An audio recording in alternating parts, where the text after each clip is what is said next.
Buenas noches. Bien, vamos a dar a hacer un refuerzo de la primera clase introductoria de la materia que tuvimos el 31 de marzo. El objetivo de esta clase es que los alumnos puedan reforzar un poquito los contenidos en relación a los temas que abordamos en la clase de introducción. ¿Sí? Ya hemos visto en alguna medida, hemos analizado el ordenamiento de conocimientos previos, lo hacemos a través del campus y es una herramienta que utilizamos todos los cuatrimestres como para saber un poquito dónde estamos parados, los conocimientos previos, y en función de eso elaborar los contenidos que en alguna medida ya esbozamos en esta primera clase introductoria. Eh, Como lo mencionamos, en la primera clase, vamos a ir compartiendo un pequeño Word, básicamente para ir sacando las ideas centrales y que los alumnos puedan digamos, tomar nota con un grado más de detalle de lo que pudimos ver en la clase. Sí, el objetivo de la materia obviamente tracciona sobre los procesos que nosotros, digamos, estamos en lo que es el área de administración de personal, ¿no? Ustedes tienen los textos de Maristani que más o menos nos pueden ubicar en relación a la organización, ¿sí? Eh, y en línea con eso, un poco el objetivo central está en trabajar en los procesos centrales que se definen en el área de administración de personal. Son los procesos administrativos, los cuales normalmente, digamos, tienen que ver con, digamos, aquellos procesos que se trazan sobre lo que tiene que ver con la incorporación de la persona, cómo se define, digamos, la modalidad de contratación, cuáles son, digamos, los horarios de trabajo, ¿sí? Cómo se hace el control de ausentismo. Cada organización tiene su particularidad y en función de las particularidades que se definan, ¿sí? En las cuales se alinea, digamos, la política de recursos humanos, va trazando distintos procedimientos. ¿Sí? Nosotros vamos a traccionarlos de alguna manera genérica, ¿sí?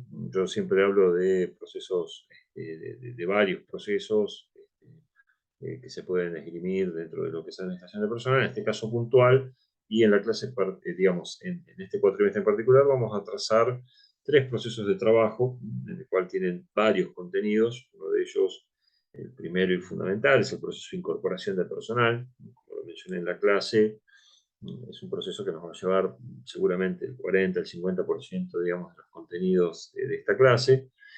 Vamos a trabajar sobre el control de ausentismo, ¿sí? Que es un proceso, digamos que, o por lo menos es un proceso en el cual, digamos, establecemos los lineamientos básicos de control y seguimiento de asistencia y puntualidad.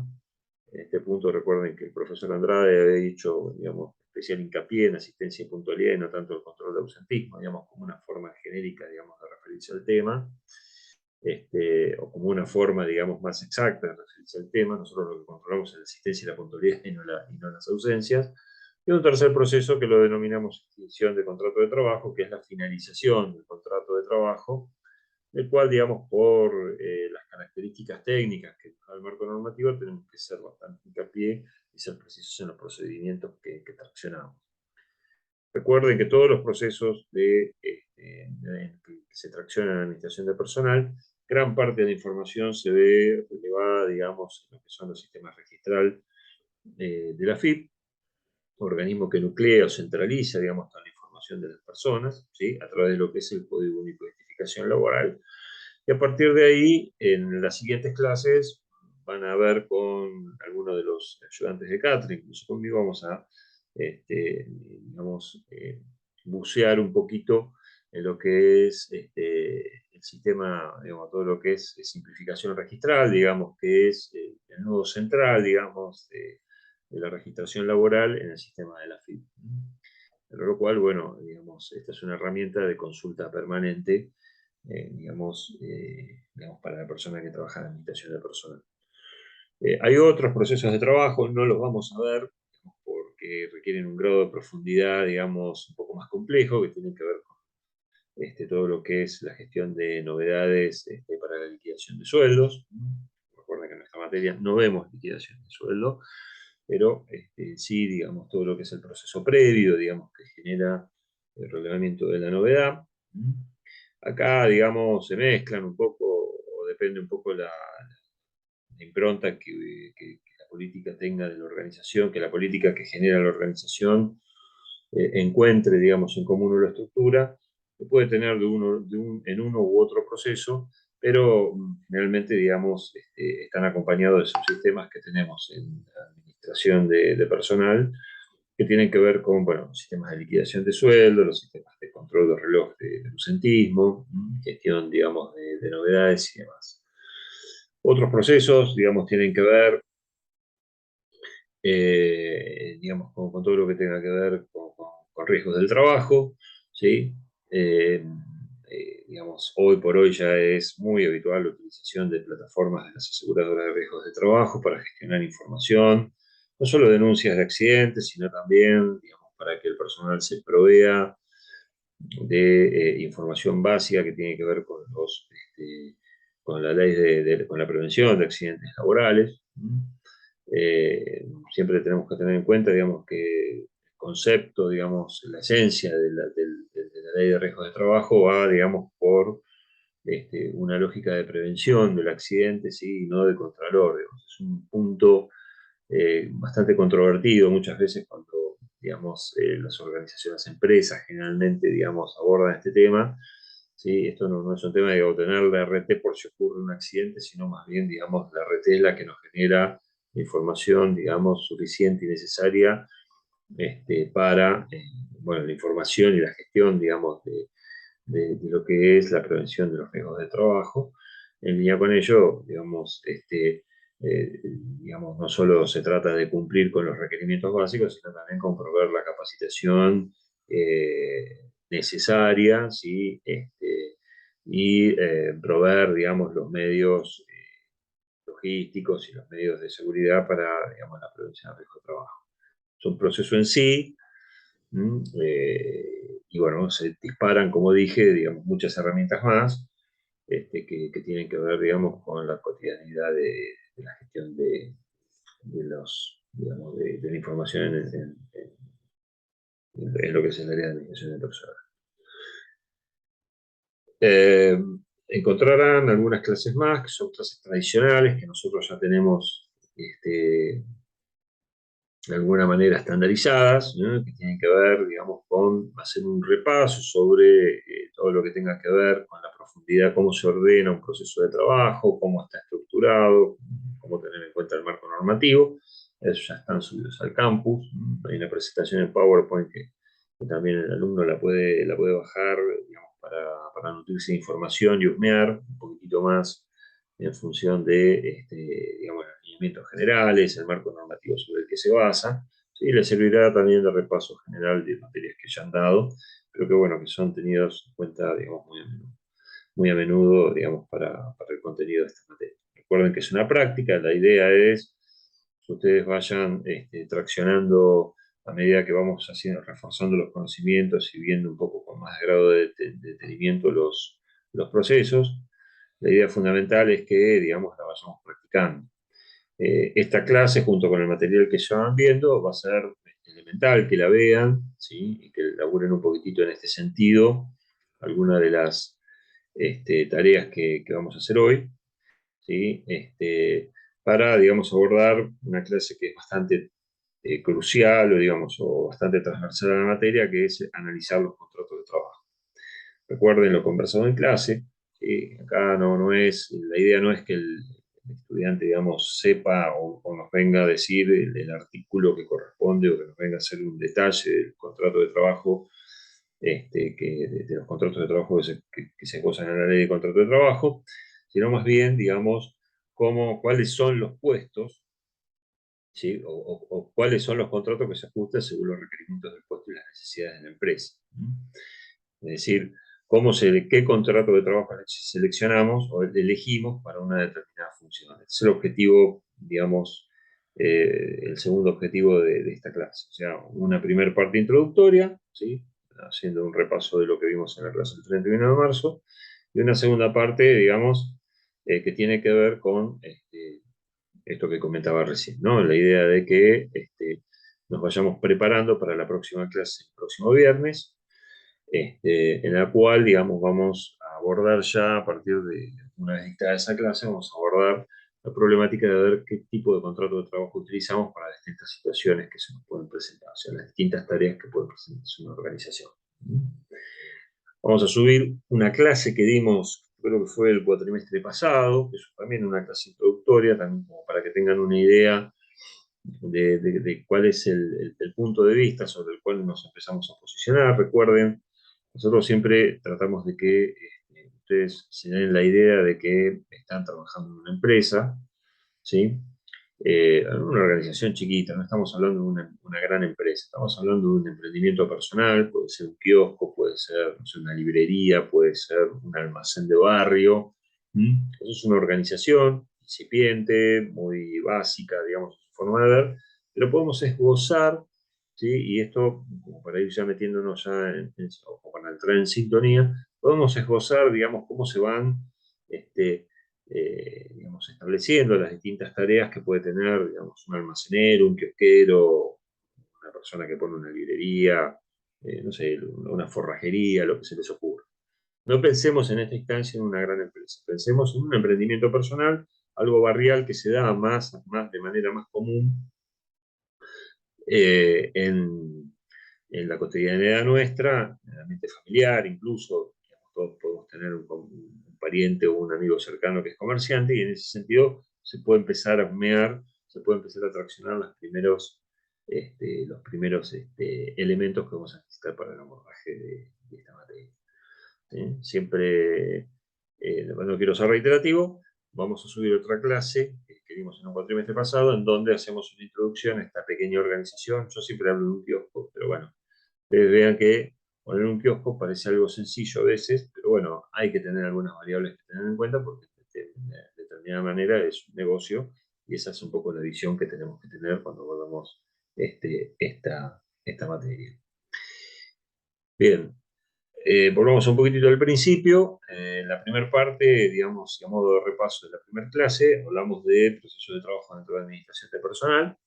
En los procesos de trabajo, lo que definimos son, obviamente, digamos, se plasman las políticas de la organización en función, digamos, digamos, qué tipo de control, seguimiento y orden, digamos, le va a dar a la gestión de las personas dentro de una organización. Me parece algo muy elemental. Un primer proceso, generalmente, digamos, que nosotros lo denominamos incorporación personal, una génesis. ¿Sí?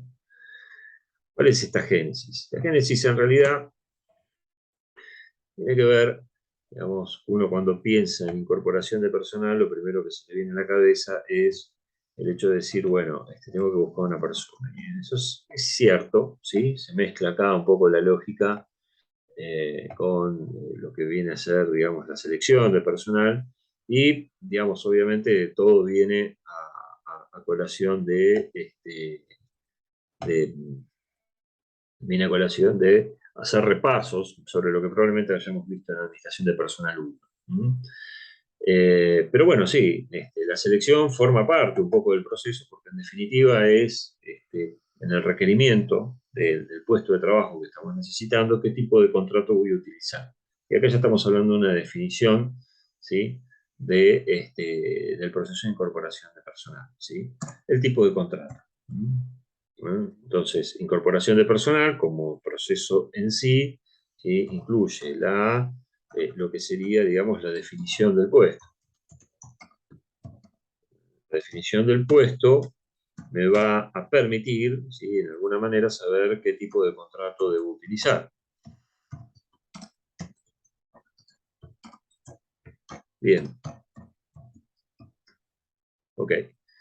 No vamos a profundizar en la tipología de contrato, porque eso lo vamos a ver en la próxima clase, ¿sí? Pero bueno, a ver, no es tan sencillo a veces pensar, o sea, hay alguna confusión de conceptos, porque cuando uno habla de contrato por tiempo indeterminado, permanente, continuo, que por ahí es el que más se utiliza, digamos, lo utiliza como una forma de contratación. En realidad es, digamos, cómo la ley de contrato de trabajo entiende ese contrato, digamos, cuando no tiene una determinación de plazo, no tiene un elemento que esté consignado en el contrato. Cuando el contrato no tiene los elementos particulares de toda la tipología de contratos que están descritos en la ley de contrato de trabajo, como puede ser el contrato a plazo fijo, el contrato de trabajo eventual, el parcial y demás, ¿sí? La ley siempre entiende que es por tiempo indeterminado, permanente, continuo.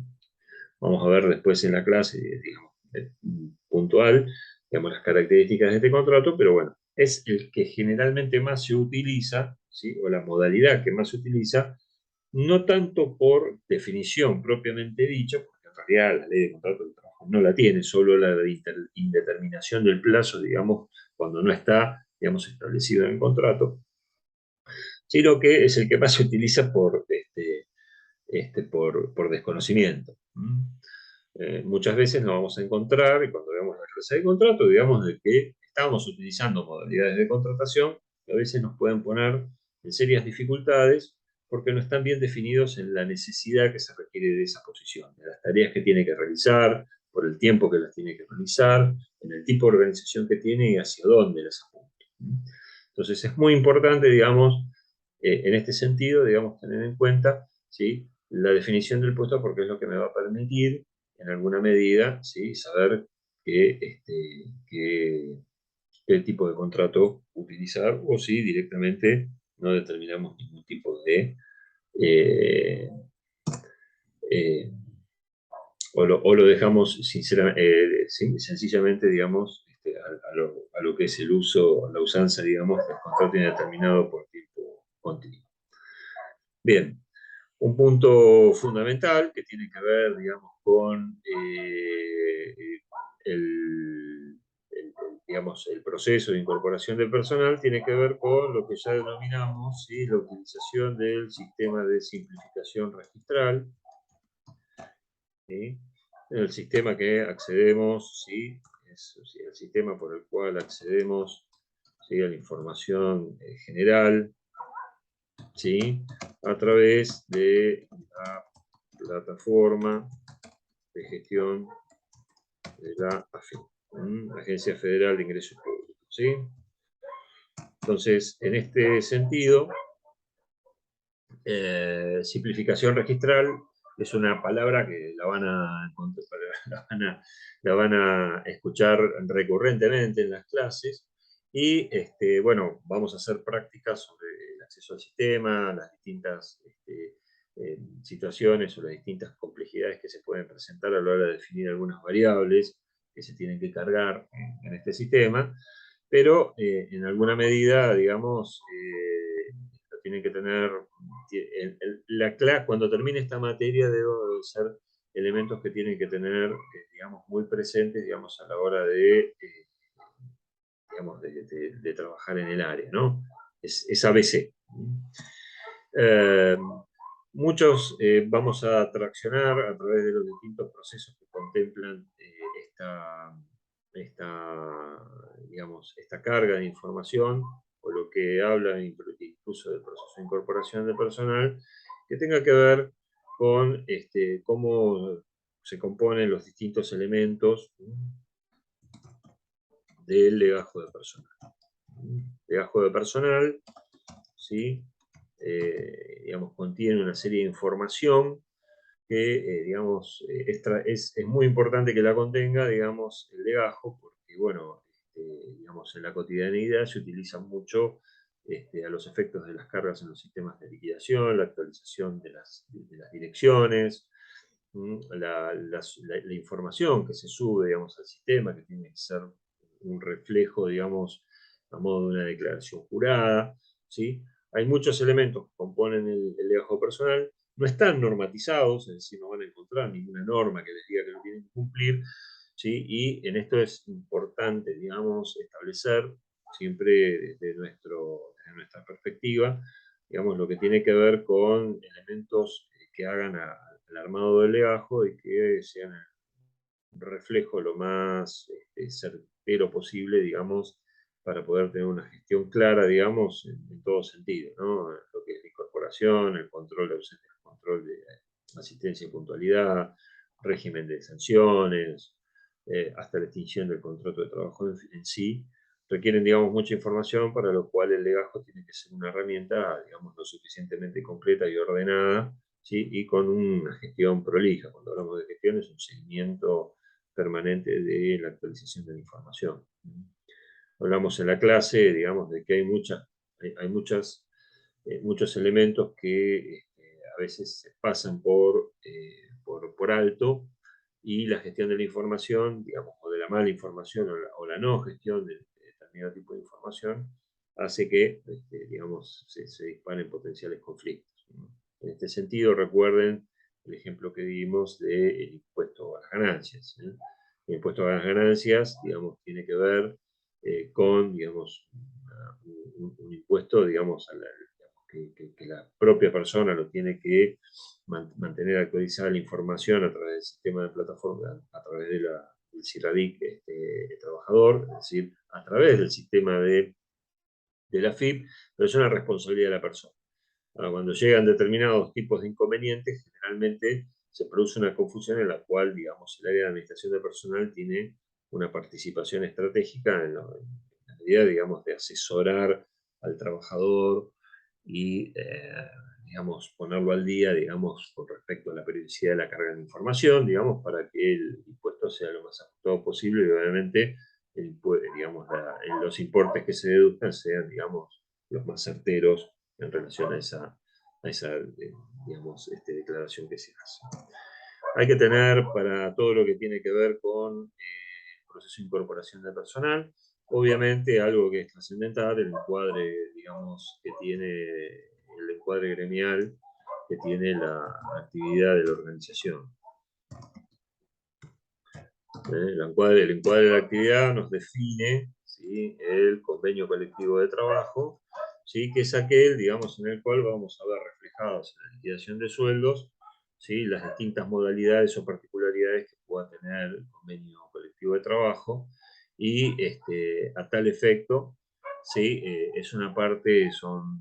una parte importante que tiene que ver en el abordaje de una o dos clases, que vamos a trabajar muchas prácticas sobre análisis de las distintas variables que interceden en los convenios colectivos de trabajo. ¿Mm?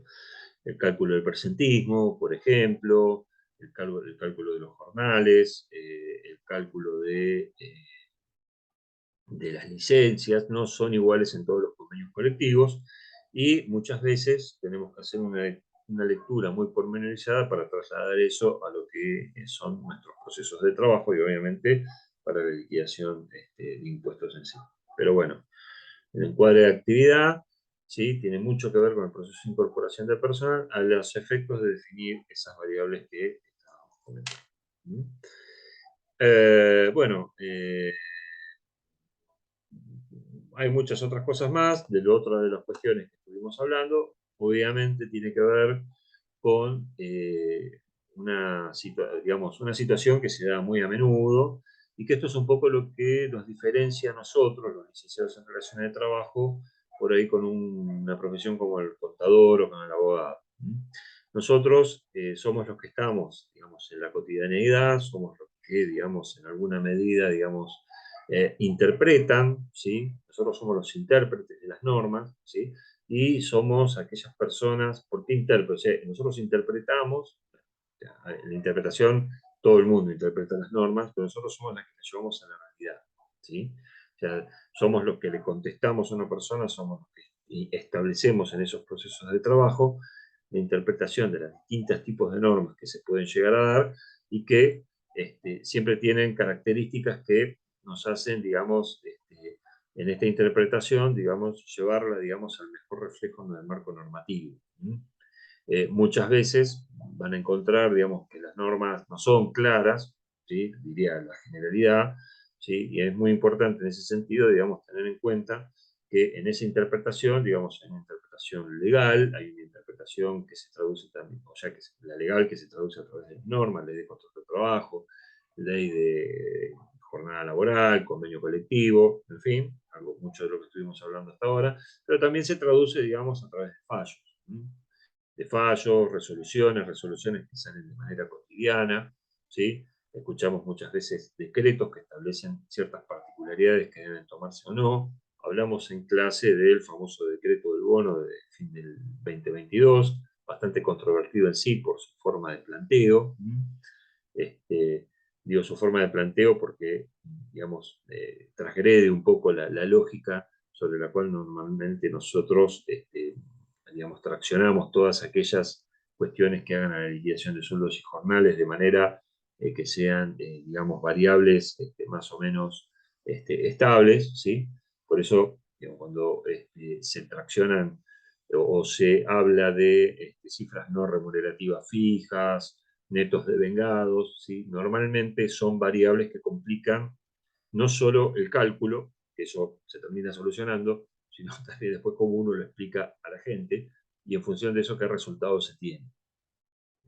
Muchas veces una remuneración, ¿sí? O una suma fija no remunerativa, ¿sí?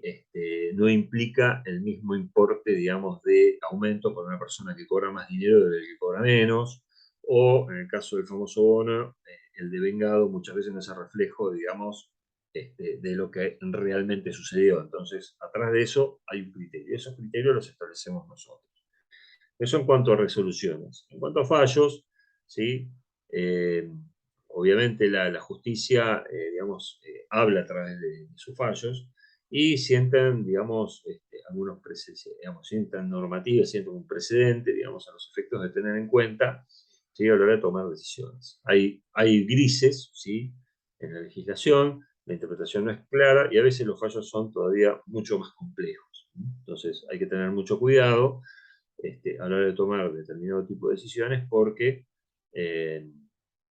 digamos, eso también, digamos, tiene que ser bastante, no digo, debe ser en alguna medida bastante, debe estar reflejado en nuestros procesos de trabajo. Me puedo referir, por ejemplo, digamos, al tema de la notificación, ¿sí? Que entendemos por notificación fehaciente. Ahí la jurisprudencia está un poquito no, está desencontrada, ¿sí? La notificación fehaciente, como todos sabemos, va siempre por notificación a través de una carta documento. Ahora se considera, digamos, que es notificación cuando fue recibida y otra parte de, digamos, la jurisprudencia, ¿sí? Es que cuando se considera notificado cuando fue enviado, cumpliendo obviamente los requisitos de ley. Pero bueno, estos son elementos, vamos a ir repasando, los más trascendentales los vamos a ir planteando en nuestras clases, como para que el alumno también tenga en cuenta, digamos, a la hora de analizarlo, de qué estamos hablando. El otro proceso que trabajamos o que vamos a trabajar es el proceso de control de ausentismo.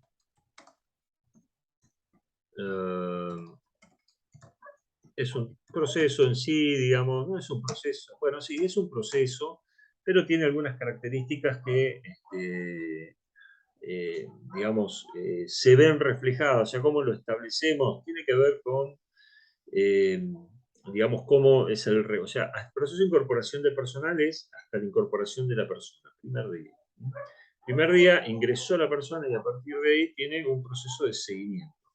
Ese proceso de seguimiento tiene que ver con un cumplimiento de una jornada laboral, en la que obviamente estamos estableciendo un horario de trabajo, en el cual tenemos que, digamos, indagar mucho sobre la ley de jornada laboral, sobre la ley, sobre, digamos, las distintas convenciones colectivas de trabajo o la colección colectiva de trabajo de encuadre de la actividad, ¿sí? De la organización.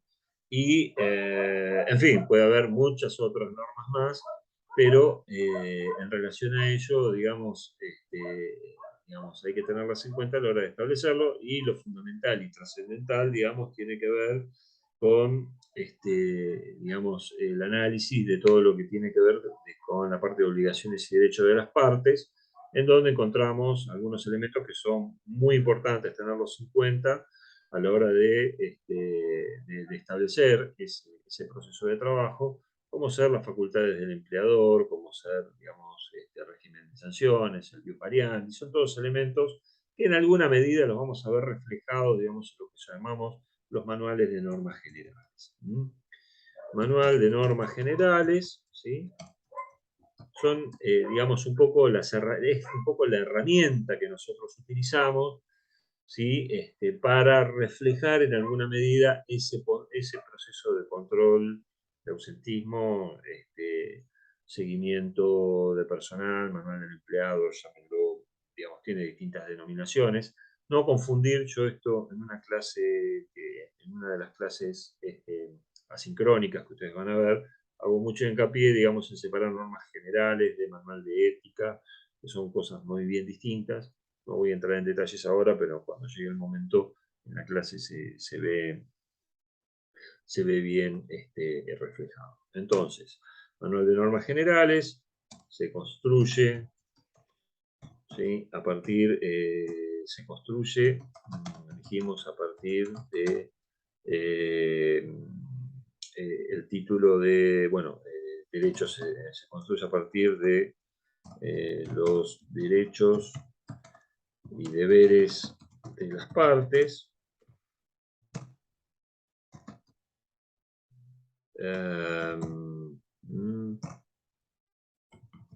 Ok, vamos a hacer hincapié ahí en el jus variandi, régimen de sanciones,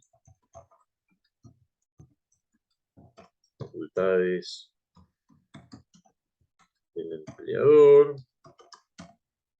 y otros. Yo por ahí digo las más elementales. Esto, digamos, a modo de digamos, de punteo de temas, como para que ustedes vayan haciendo foco, digamos, en el análisis de la información que compone la bibliografía. En relación a la bibliografía, recuerden que la bibliografía abunda, digamos, digamos, de esta materia, tracciona siempre sobre el manual. Tenemos un manual de referencia, ¿sí? Es un manual del empleador, ¿sí? De editorial Repar, sobre el cual nosotros traccionamos, y bueno, todo el material lo vamos a suministrar a través del campus. Ese manual del empleador es un poco la guía que, digamos, en alguna medida, digamos, nosotros utilizamos. No es, digamos, hay varios manuales de empleadores, pero bueno, este es bastante concreto, está lo suficientemente actualizado, y es el que seguimos en la materia, digamos, un poco como para tener referencia. El resto de la bibliografía la van a encontrar en el programa que ya lo subimos. Y bueno, generalmente está compuesta, digamos, por repaso de toda la normativa laboral vigente. Bueno, ley de jornada laboral es fundamental, ¿sí? Digamos, laburar bien el tema de jornada laboral para establecer, digamos, lo que es el control del ausentismo. Y vamos a ver también riesgos de trabajo, como un proceso en sí, sino como una parte o como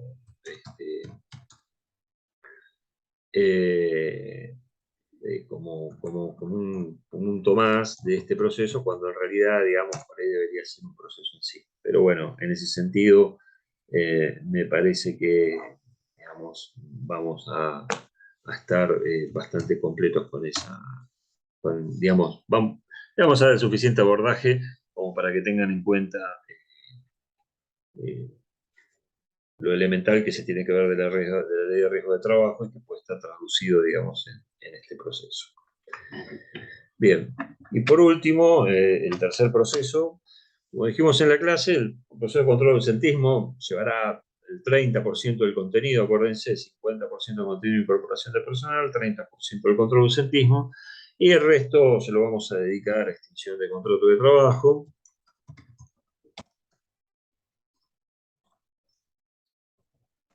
Donde, bueno, vamos a ver, bueno, las modalidades de la LST.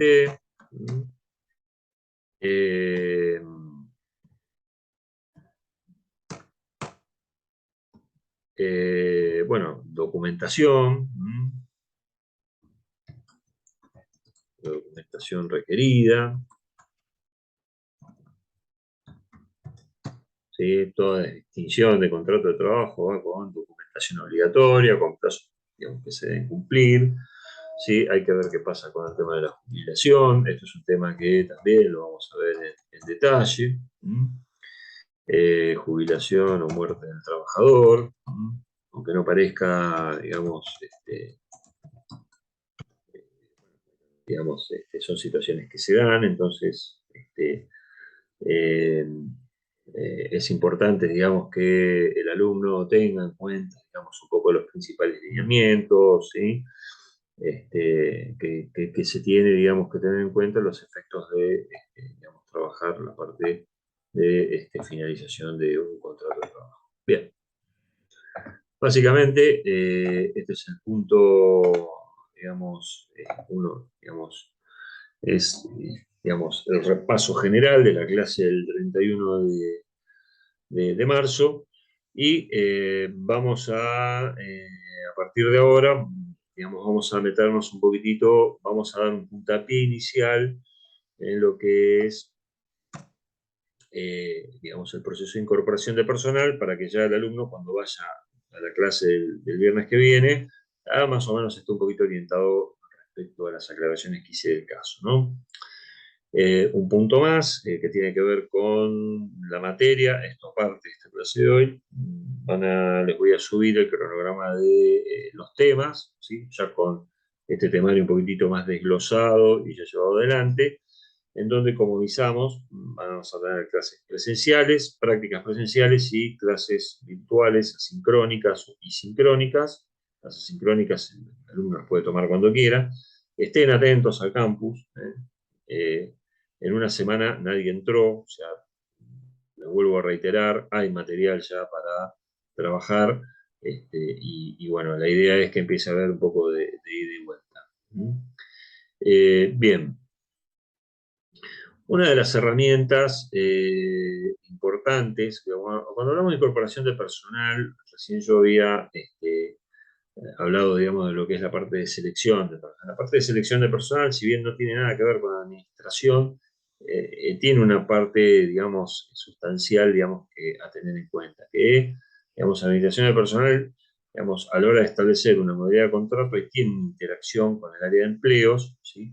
Y en alguna medida, digamos, la definición del contrato de trabajo eh, está, digamos, alineada, digamos, a las necesidades o requerimientos del puesto.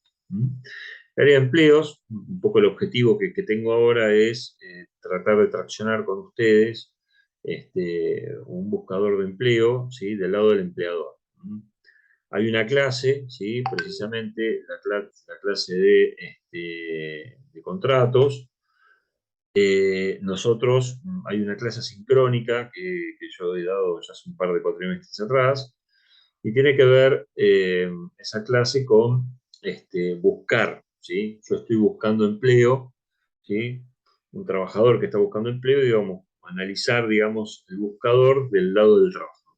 Hoy vamos a ver el buscador del lado del empleador, ¿sí? Cómo armamos un aviso y vamos a utilizar, digamos, esta forma para esta modalidad, ¿sí? Para que ustedes, digamos, se pongan en sintonía, digamos, cómo nosotros definimos un puesto de trabajo, ¿sí? ¿Qué nos preguntamos a la hora de saber qué requiere la organización y cómo lo publicamos? ¿Mm? Un poco el objetivo es, digamos, desde este punto de vista, ¿sí? Aparte de que, bueno, van a poder ver, digamos, cómo lo hacemos, está bueno, digamos, desde el punto de vista cómo nos vamos haciendo preguntas para definirlo.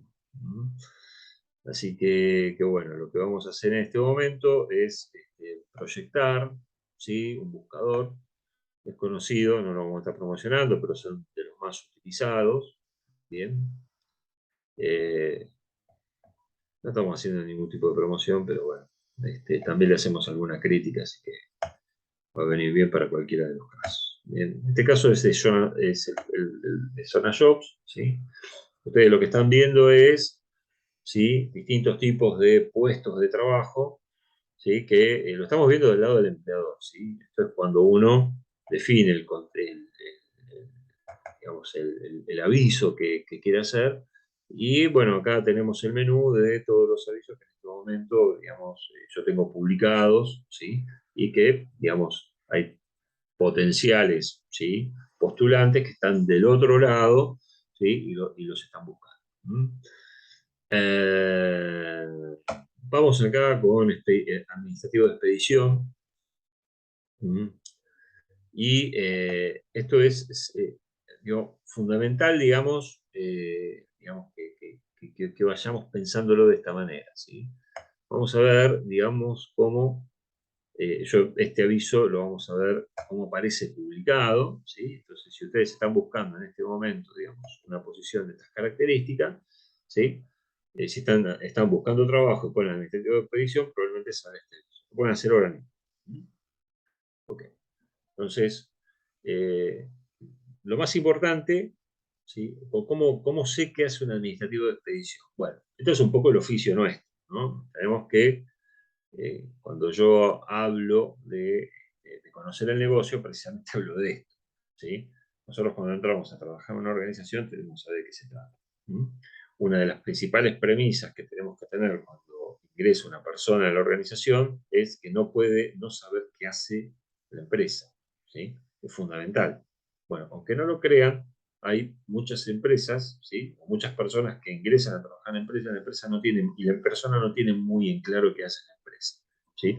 Esto es fundamental en el proceso de incorporación, cuando nosotros ya tenemos el candidato seleccionado, con el preocupacional hecho, ya listo y pronto para entrar, ¿sí? Sentarlo, completar toda la documentación que requiere el legajo, ¿sí? Y a partir de ahí, este, digamos, se hace una inducción en la cual normalmente hay una persona en la organización que le explica, mirá, qué hace, digamos, dónde están, cuáles son, digamos, los referentes de cada área,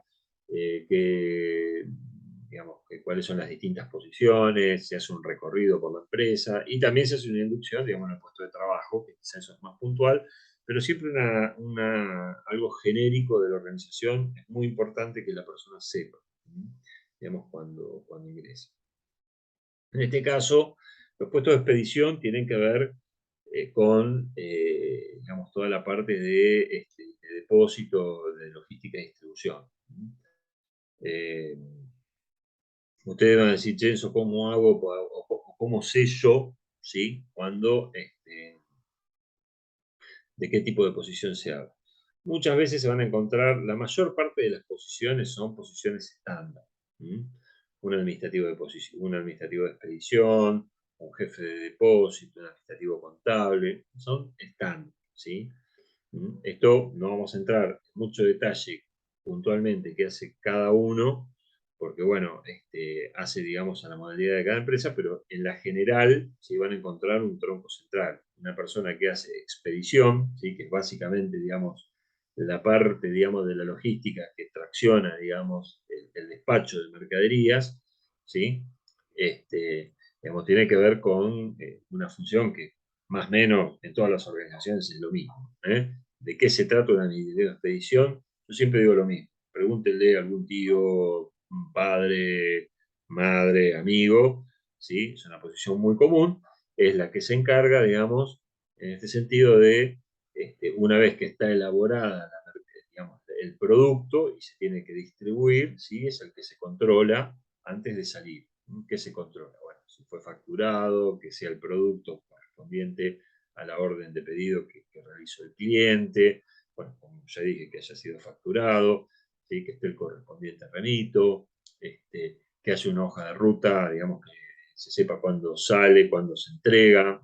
Háganse la idea, digamos, que cuando ustedes compran por las plataformas de e-commerce, Mercado Libre, algo por el estilo, ¿sí? Atrás de eso, una vez que se consolidó, que se confirmó la operación y que se pagó, se despacha, ¿sí? Un proceso que tiene que ver precisamente con esto, con el despacho de la mercadería, y atrás de eso hay una persona que hace administración de expedición.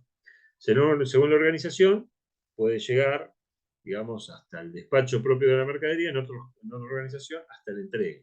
Si no piensen, cuando ustedes piden algo por Mercado Libre, apenas la entrega, ¿sí? Les llega un email, digamos, acusando recibo de que, bueno, que lo recibieron y dando conformidad de que lo recibieron o que Bueno, eso todo termina en un sistema de gestión, ¿sí? Que lo controla un administrativo de expedición. ¿Mm? En este caso, ¿sí? Es una importante empresa gráfica localizada en Barracas, se encuentra en la búsqueda de candidatos con experiencia no inferior a 3 años en el área de expedición. En este caso, están buscando, ¿sí? Una persona este, que tenga experiencia. Vamos a entrar acá en un punto interesante, ¿sí? Porque cuando yo hablo de expedición, hablo de depósito. Cuando hablo de depósito, ¿sí? Hablo de muchas posiciones que puede haber en un depósito. Esta no es si bien es un puesto, yo normalmente lo llamo de un cierto calibre, es decir, tiene que tener un cierto conocimiento y demás. Generalmente los chicos que más conocen de este palo son los que empezaron precisamente como operarios de carga y descarga, en tanto y en cuanto hayan tenido la formación suficiente y hayan tenido la iniciativa necesaria, ¿sí? Y digamos, como para ir creciendo dentro de una organización y, y ya tienen, digamos, el timing de esta posición. No es una posición complicada, ¿sí? Pero sí tenés que tener un secundario completo, tenés que tener alguna formación terciaria adicional, no muy importante, pero por ahí algún cursito de logística estaría bueno que tengan, un manejo relativamente promedio del Excel. Yo siempre digo que el Excel lo manejo, creo que lo manejo bien, pero debo saber el 20% de lo que puede hacer una planilla, ¿no? He visto maravillas hacer con el Excel, también he visto muchas macanas, pero tener un buen manejo del Excel, haber trabajado en un sistema de gestión, o sea, cargar información en un sistema de gestión, este, digamos, generalmente son, digamos, requerimientos de este tipo de posición. Van a encontrar, bueno, esto lo van a encontrar en esta redacción, y van a encontrar también que esto se trata de un contrato a plazo fijo. Acá está definido, ¿sí? Por una cuestión de estacionalidad. Esta empresa, digamos, tiene un determinado producto que, ¿sí? Este año en especial tiene un pico de producción que aproximadamente lo tienen, no pico de producción, pero tiene una estacionalidad muy importante de la tarea, ¿sí? Por lo cual lo han definido como contrato a plazo fijo. Cuando nosotros abordemos la clase de contratos, vamos a ver que esta variable a lo mejor no es la mejor para definir un contrato a plazo fijo, pero este puesto en sí tiene una particularidad, ¿sí? Que probablemente la persona tenga una chance de quedar, digamos, en un contrato, digamos, de manera indeterminada en la empresa. Entonces, en principio, cuando uno hace la entrevista, al candidato le dice, ¿sí? El contrato es a plazo. Esto es importante ¿para qué? Y porque si es un candidato que tiene trabajo y está buscando, ¿sí? Tiene que saber que, si bien hay una chance lejana de que quede efectivo en una organización, está dejando un trabajo estable con un contrato a plazo fijo. Eso es un punto a favor. Eso es un punto, digamos, que tiene que tener en cuenta el candidato. Ahora, si es un candidato que no tiene laburo, le viene fenómeno, en tanto y en cuanto, le sirva como un acceso, digamos, a un empleo estable, agarrándose un poco o tomándose un poco de esa posibilidad lejana que tiene de que el puesto sea efectivo en algún momento, ¿sí? De lo contrario, digamos, lo puede utilizar como un puesto de paso, es decir, tener un ingreso laboral. Por la contraparte, por la parte de la empresa, digamos, si yo leo, soy trabajador, digamos, estoy buscando laburo y veo que es contrato de plazo fijo y tengo trabajo, ¿sí? O por ahí, digamos, estoy buscando un trabajo estable y no estoy buscando algo a plazo fijo, me baja la cantidad de candidatos posibles. O sea, pues ya no es muy atractivo un contrato a plazo fijo, ¿sí? Cuando se está buscando estabilidad laboral. Pero bueno, estos son elementos como para tenerlos en cuenta a la hora de definir qué tipo de contrato utilizo. Van a encontrar también que se trabaja de lunes a sábado, ¿sí? Esta es una particularidad, o sea, no es una particularidad, digamos. Esto lo vamos a analizar con cierto grado de profundidad cuando analicemos la ley de jornada laboral, ¿sí? ¿Qué pasa con los sábados, con el sábado de inglés y demás? Pero bueno, también es un punto a tener en cuenta, digamos, la modalidad de la contratación y obviamente en el marco del convenio colectivo de trabajo en el que estemos. ¿Por qué? Porque esto en alguna medida es lo que nos ayuda a definir la remuneración. evidentemente un puesto a plazo fijo, siempre digo lo mismo, no es tan atractivo como un puesto efectivo, ¿no? Como un puesto por tiempo indeterminado. Entonces quizás el empleador lo que tiene que hacer es tentar a los candidatos con una oferta económica un poco más elevada, la cual seguramente no la encontremos en los convenios colectivos de trabajo. ¿Mm? Podría estar establecido, digamos, como una posición fuera de convenio. No es este el caso porque no es una posición de mucho calibre. Y ya vamos a analizar con un grado más de detalle, digamos, qué sucede, digamos, cuando se fijan las políticas de personal fuera de convenio, ¿no? O sea, cómo vamos a abonar al personal fuera de convenio. Pero bueno, para el caso, digamos, evidentemente, digamos, puede ser una variable, digamos, ofertar un mango más para que esa posición sea más atractiva. Bien, bueno, vamos a volver a nuestros candidatos, ¿sí? Este es el administrador, básicamente plantea todos los candidatos, ¿sí? Y en la medida que uno lo filtra, los puede filtrar.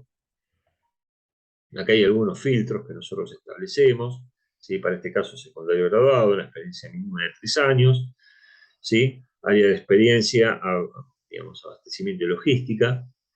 Muchas veces, esto es muy en cuenta cuando yo siempre, hace muchos años que trabajo en esto, muchas veces me dicen, mando currículum y nadie me llama. Esto es algo muy común, y se refleja mayormente en que la gente muchas veces busca trabajo y no tiene muy en claro qué es lo que está buscando. Ya me pueden decir, "Mira, estoy buscando cualquier cosa". Bueno, eso es un problema, ¿sí? Porque nosotros, ¿sí? De este lado, lo que estamos buscando son, digamos, como han visto, variables que sean más o menos, digamos, eh, se condigan con, se condigan con lo que requiere el puesto. Es decir, si estoy buscando una persona que tiene experiencia en abastecimiento y logística, digo, no tiene sentido que se me postule gente a atención al cliente, porque no lo voy a contratar. Salvo que me digan, mirá, no necesitas experiencia previa. ¿Eh? Lo cual, digamos, al que está del otro lado lo pone en otro, digamos, en otro apriete, que es decir, va a tener que analizar 25.000 currículum para tratar de sacar algo. Entonces, generalmente, cuando más variables estables uno tiene, ¿sí? Es cómo define el tipo de perfil que necesita. Entonces, es muy importante para los que están buscando trabajo, saber más o menos, tener en claro dónde apuntan y qué es lo que quieren, porque, digamos, estos son los primeros filtros que nosotros establecemos, digamos, para preseleccionar nuestros candidatos. Pero bueno, en alguna medida, cómo se estipulan o cómo se trabajan, digamos, los filtros, vamos a tratar de eh, verlos con la creación de un anuncio, como para que ustedes tengan una idea de cómo se crea el anuncio, ¿sí? Se pone el título, vamos a definir, qué sé yo, una posición, eh, atención al cliente, ¿sí? Empleado, vamos a poner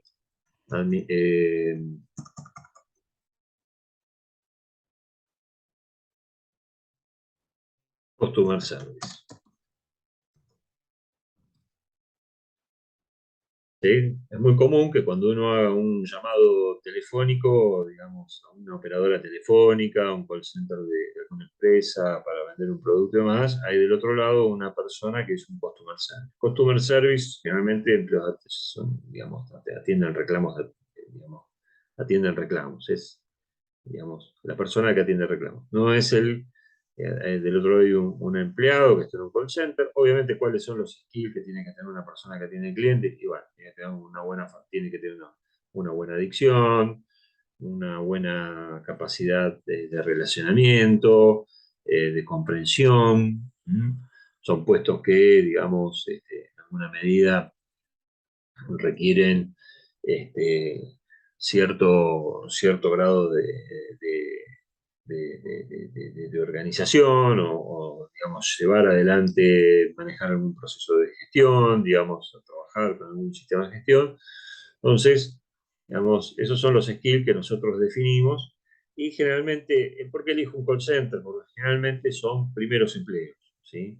En realidad los call centers se nutren muchas veces de de gente que no tenga mucha experiencia, que digamos, le sea fácil o resulte amistoso, digamos, atender el teléfono, solucionar un problema, relacionarse con la gente, meterse, digamos, en un sistema de gestión. Son todas cosas que con un poco de predisposición, iniciativa, se aprenden fácilmente y es un primer trabajo, digamos, que se puede alcanzar sin una mayor experiencia. Bueno, en la descripción del puesto ponemos, digamos, acá podemos poner los requisitos, ¿sí? Normalmente se ponen los requisitos. Se habla un poco de la empresa, de qué tipo de empresa estamos hablando. Está bueno saberlo. Muchas veces el customer service, o sea, el chico que va a trabajar en un call center, puede ser venta, puede ser atención de reclamos. No son los mismos perfiles, no son las mismas dinámicas, sino es lo mismo atender un reclamo que te llama una persona que está molesta, que puede estar molesta o no, que, digamos, hacer un llamado para ventas. Son dos cosas distintas, entonces por ahí, digamos, tener una idea de qué hace la empresa, qué es el puesto, eso está bueno. Los requisitos. Normalmente hacemos una descripción de requisitos, así como vimos en la administrativa de expedición, algunas de las características que yo recién les estaba comentando, digamos, lo ven. ¿Sí? La oferta, de qué se trata la oferta. Acá tratamos, si bien ahora cuando veamos los filtros vamos a ver que hay muchas cosas que se pueden, digamos, se pueden filtrar. Por ahí está bueno también que cuando el candidato vea, ¿sí? Esto que yo decía, digamos, está bueno que los candidatos sepan qué es lo que quieren, digo, no como para, digamos, definir un futuro profesional en una publicación, pero sí, digamos, saber a dónde apunto y saber cuáles son mis skills, que por ahí me siento más cómodo para buscar un laburo que me interese, y que pueda, digamos, desarrollarme, aunque sea por un tiempo, ¿no? De qué se trata la oferta, si el puesto de trabajo es presencial, si es home office, se puede poner la remuneración, se puede poner, digamos, los días, muchas veces el tipo de contrato, como lo vieron en el administrativo de expedición.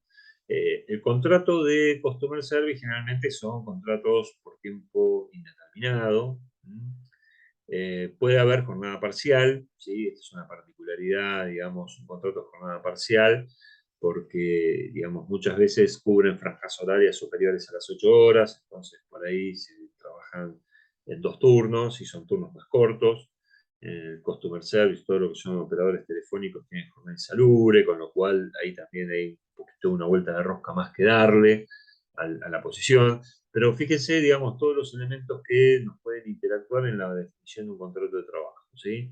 Es decir, che, ¿puedo poner jornada parcial? Sí, lo puedes poner. Ojo con la jornada insalubre. La jornada insalubre no es compatible con la jornada parcial, ¿sí?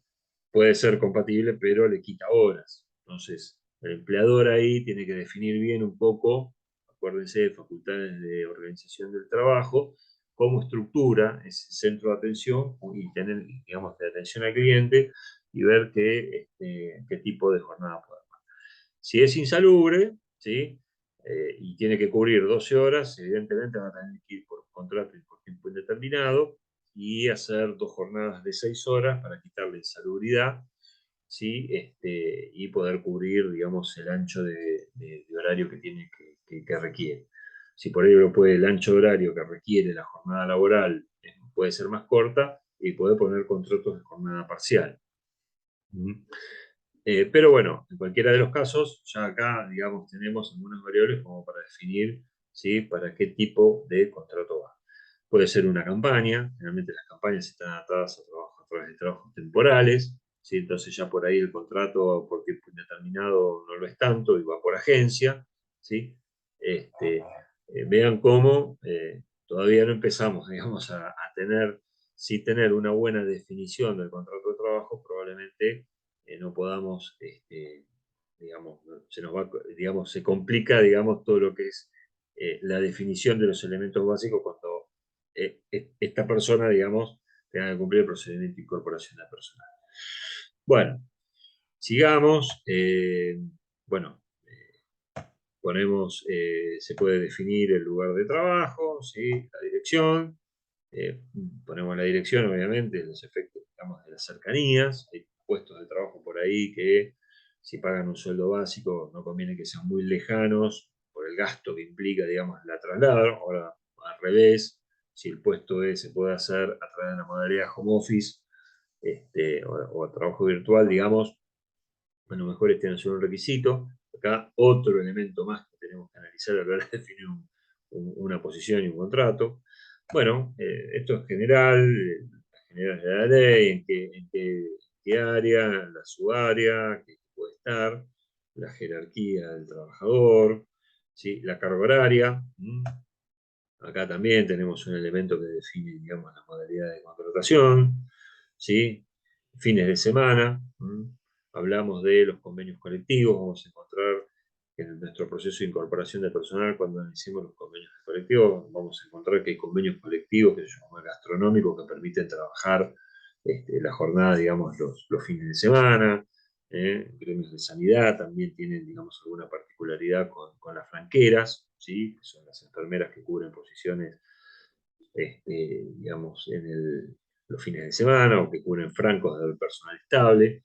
Esta es toda terminología, ¿sí? Que ustedes tienen que ir adquiriendo, ¿sí? Que seguramente han escuchado en algún momento, pero que tienen que ir adquiriendo a la hora de ver cómo lo plasman dentro del sistema, ¿sí?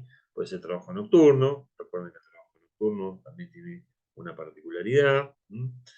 Bien, acá ya empieza, digamos, el tipo de trabajo, ¿no? El tipo de contratación. Bueno,